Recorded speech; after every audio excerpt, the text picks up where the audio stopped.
চালু হতে যাচ্ছে রেমিটেন্স কার্ড। কি কি সুবিধা থাকবে রেমিটেন্স কার্ডে? আসলে দুবাইতে তো তেমন কোনো কোম্পানি বা ফ্যাক্টরি নাই। ফ্যাক্টরির আন্ডারে তো হলো বেতনও।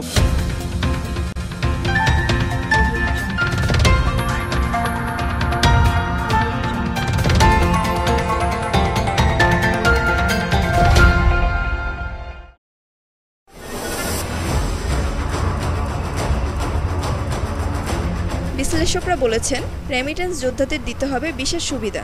রাষ্ট্রীয় সুবিধা পেলে আরও বাড়বে প্রবাসী আয়। বৈধ পথে রেমিটেন্স প্রবাহ বাড়াতে হুন্ডি বন্ধের তাগিদও তার, বললেন ডক্টর আবু ইউসুফ।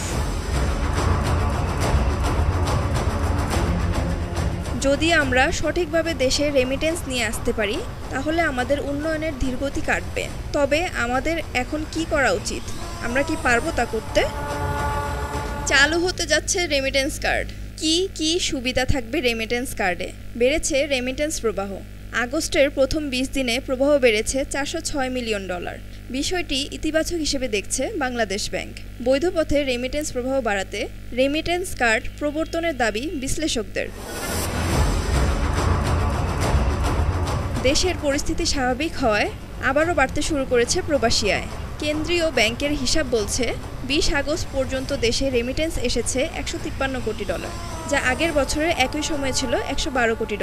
আগের বছরের একই সময়ে আসা রেমিটেন্সের তুলনায় 36% বেশি। 20 আগস্ট একই দিনে এসেছে প্রায় $11 কোটি রেমিটেন্স।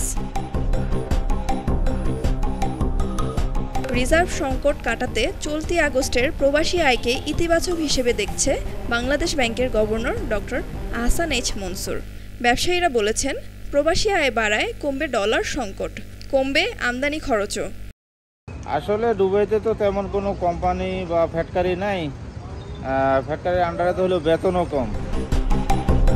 বৈদেশিক মুদ্রা যারা আয় করে তারা অনেক কষ্ট করে দেশে টাকা পাঠায়, যেটা কিনা আমরা ব্যাংকের মাধ্যমে রেমিটেন্স হিসেবে পেয়ে থাকি।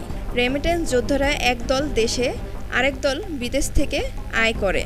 ফ্রিল্যান্সিংয়ের মাধ্যমে দেশ থেকে বিদেশি রেমিটেন্স আয় করে থাকে। এই রেমিটেন্স যোদ্ধাদের জন্য বাড়তি কোনো সুবিধা কি দিবে অন্তর্বর্তীকালীন সরকার, তা সময় বলে দিবে। যা থাকছে রেমিটেন্স কার্ডে।